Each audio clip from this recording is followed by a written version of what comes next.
Group 1 విషయంలో TGPSC దాఖలు చేసిన అప్పీల్పై హైకోర్టు విచారణ కొనసాగుతోంది. మరిన్ని వివరాలు మా ప్రతినిధి శ్రీకాంత్ అడిగి తెలుసుకుందాం. శ్రీకాంత్, గ్రూప్ 1 పై హైకోర్టులో టీజీపీఎస్సీ వాదనలు ఏంటి, వివరాలేంటి? అడ్వకేట్ జనరల్ సుదర్శన్ రెడ్డితో పాటు ఇతర న్యాయవాదులు కూడా వాదనలు వినిపిస్తున్నారు. ప్రధానంగా దాదాపు 14-15 ఏళ్ల తర్వాత గ్రూప్ 1 నోటిఫికేషన్ ఇచ్చాము. 2011 తర్వాత తిరిగి ఇప్పుడు గ్రూప్ 1 పరీక్ష నిర్వహించాము.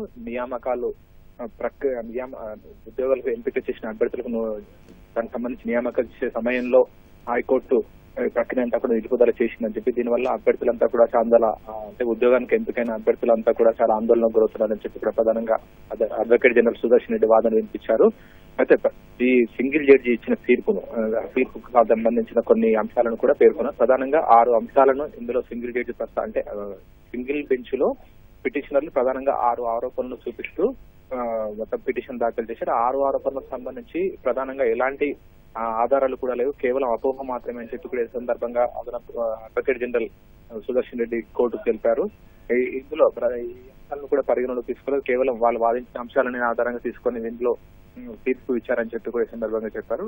అయితే 2 హాల్ టికెట్లు జారీ చేయడం, పరీక్షా కేంద్రాల కేటాయింపు ఇలాంటివన్నీ కూడా కేవలం అభ్యర్థుల సౌకర్యాలను దృష్టిలో ఉంచుకొని చెప్పి కేవలం కేటాయింపులు చేశామని చెప్పి కూడా చెప్పారు. ప్రధానంగా ఇందులో కోటి మహిళా విశ్వవిద్యాలయంలో 2 పరీక్షా కేంద్రాలు కేటాయించారు. 2 పరీక్షా కేంద్రాలలో కేవలం మహిళలకు మాత్రమే కేటాయించారని చెప్పి కూడా ప్రధానంగా సింగిల్ బెంచ్ లో అభ్యర్థులు దాఖలు చేసిన సందర్భంలో హైకోర్టు దాని పరిగణలోకి తీసుకుంది. అయితే కోటి మహిళా విశ్వవిద్యాలయంలో కేవలం మహిళలకు మాత్రమే సౌకర్యాలు ఉన్నాయి. అక్కడ మూత్రశాలలు కానీ మరుగుదొడ్లు కానీ పురుషులకు లేవు. దానివల్ల యూపీఎస్సీ రాసిన సందర్భంలో పురుషులు అక్కడ ఇబ్బందులు ఎదుర్కొన్నారనే అంశము టీజీపీఎస్సీ దృష్టికి వచ్చింది. దాన్ని పరిగణలోకి తీసుకుని కేవలం అక్కడ మహిళలు మాత్రమే అందులో కేటాయించిన తప్పితే వేరే ఉద్దేశం లేదని చెప్పి సందర్భంగా అదనపు అడ్వకేట్ జనరల్ సుదర్శన్ రెడ్డి కోర్టుకు తెలిపారు. అంతేకాకుండా దివ్యాంగులను దృష్టిలోకి ఉంచుకొని వాళ్ళకు సమీపంలో ఉన్న కేంద్రాలను కేటాయించిన తప్పితే దాన్ని కూడా సింగిల్ బెంచ్ వద్ద పిటిషన్ తప్పు వాదన వాదించారు. దాన్ని కూడా హైకోర్టు సింగిల్ బెంచ్ పరిగణలోకి తీసుకుందని చెప్పి కూడా అడ్వకేట్ జనరల్ సుదర్శన్ రెడ్డి చెప్పారు.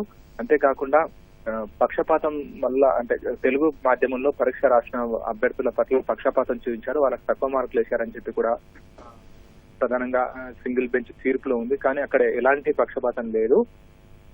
తెలుగు, ఇంగ్లీషు, ఉర్దూలో రాసిన అభ్యర్థులందరూ కూడా మోడరేషన్ పద్ధతిలో పరీక్షని మూల్యాంకనం చేసిన జవాబు పత్రాలను అక్కడ ఎక్కడ కూడా పక్షపాతం చూపించలేదని చెప్పి సందర్భంగా అడ్వకేట్ జనరల్ సుదర్శన్ రెడ్డి కోర్టుకు తెలిపారు. పక్క రాష్ట్రమైన ఏపీలోను అక్కడ ఏపీఎస్సీ నిర్వహించిన గ్రూప్ లోను కూడా తెలుగు మాధ్యమంలో రాసిన అభ్యర్థులు తక్కువ స్థాయిలోనే ఎంపికయ్యారని చెప్పి ఈ సందర్భంగా కోర్టు దృష్టికి తీసుకెళ్లారు. అయితే ప్రధానంగా ఈ సందర్భంలో అడ్వకేట్ జనరల్ ని సీజే బెంచ్ కొన్ని ప్రశ్నలు అడిగింది.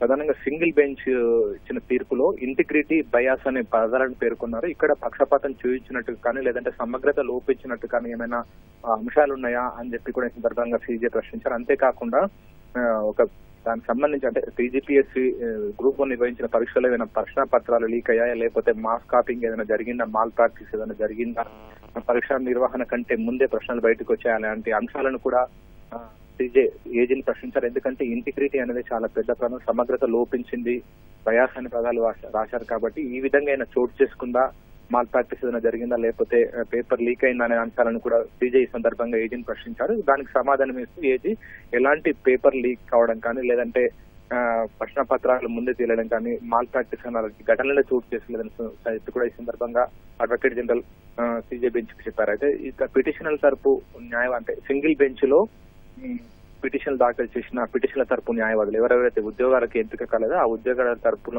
ఎంపిక కాని అభ్యర్థుల తరపు న్యాయవాదులు కూడా సీజే బెంచ్ ముందు వాదనలు వినిపించారు. సీజే ధర్మాసనం ముందు ప్రధానంగా మాల్ ప్రాక్టీస్ కు సంబంధించి కొన్ని అంశాలను వాళ్ళు పేర్కొన్నారు. ఎందుకంటే కొంతమంది సింగిల్ బెంచ్ విచారణ సందర్భంగా టీజీపీఎస్ఏ సీల్డ్ కవర్ లో కొన్ని పత్రాలను ఇచ్చింది. దాని ఆధారంగా పరీక్షా కేంద్రాల్లో మా ప్రశ్న జవాబులు రాసిన అంటే మెయిన్స్ రాసిన అభ్యర్థులందరూ కూడా ఒకే తరహా కొంతమందికి మార్కులు వచ్చాయనే అంశాలను కూడా ఈ సందర్భంగా సింగిల్ బెంచ్ లో పిటిషన్ దాఖలు చేసిన ఎవరైతే ఉద్యోగానికి ఎంపిక కాలేదో ఆ అభ్యర్థుల తరపు న్యాయవాదులు కూడా కోర్టుకు తెలిపారు. అయితే గ్రూప్ 1 ఉద్యోగానికి ఎంపిక ఇప్పటి వరకు సర్టిఫికేట్ వెరిఫికేషన్ అయిపోయిన ఉద్యోగం కోసం ఎదురు చూసిన అభ్యర్థుల తరపు న్యాయవాదులు కూడా ఈ సందర్భంగా వాదన వినిపించారు.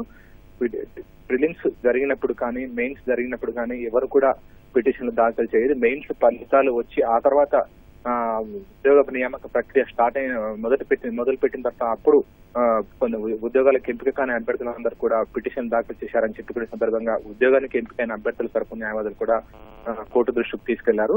ఈ విధంగా అంటే కొన్ని లేనిపోని ఉద్యోగానికి ఎవరైతే ఎంపిక కాలేదో వాళ్ళంతా కేవలం అపోహల ఆధారంగానే ఈ విధంగా చేశారని చెప్పి కూడా పిటిషన్ ఉద్యోగానికి ఎంపికైన అభ్యర్థుల తరపు న్యాయవాదులు కూడా వాదన ప్రస్తుతానికైతే ఇంకా వాదన కొనసాగుతుంది.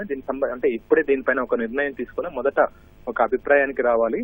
పిటిషనర్లు ఉద్యోగానికి ఎంపికైన అభ్యర్థులు ఏం చెప్తున్నారు, ఉద్యోగానికి ఎంపిక కాని అభ్యర్థులు ఏం చెప్తున్నారు, టీజీపీఎస్సీ ఏం చెప్తున్నారు అనేది ప్రాథమికంగా తెలుసుకున్న తర్వాత దీనిపై పూర్తి స్థాయి విచారణ చేపడతానని చెప్పి కూడా సీజీ చెప్పారు. ప్రస్తుతానికి ఈ ప్రాథమిక అవగాహన కోసం ప్రస్తుతం వాదనలు వింటున్నారు. దానికి సంబంధించి మీరు వాదన వినిపించాలి. ప్రధానంగా సింగిల్ బెంచ్ ఇంటిగ్రిటీ బయాస్ అనే పదాలు వాడింది కాబట్టి దానికి సంబంధించిన అంశాలను ఏ విధంగా పేర్కొన్నారు, దానికి సంబంధించి అంటే దాన్ని బయాసు ఇంటిగ్రిటీ వాటిని వ్యతిరేకంగా మీరు ఎలాంటి వాదన వినిపిస్తారని ఏజీని టీజీపీఎస్సీని అడిగారు. సమర్థిస్తూ మీరు ఎలాంటి వాదన వినిపిస్తారని చెప్పి కూడా ఉద్యోగానికి ఎంపిక కాని అభ్యర్థుల తరపు న్యాయవాదులు అడిగారు. దీనికి సంబంధించి వాదనలు కొనసాగుతున్నాయి. శర్మ, ధన్యవాదాలు శ్రీకాంత్.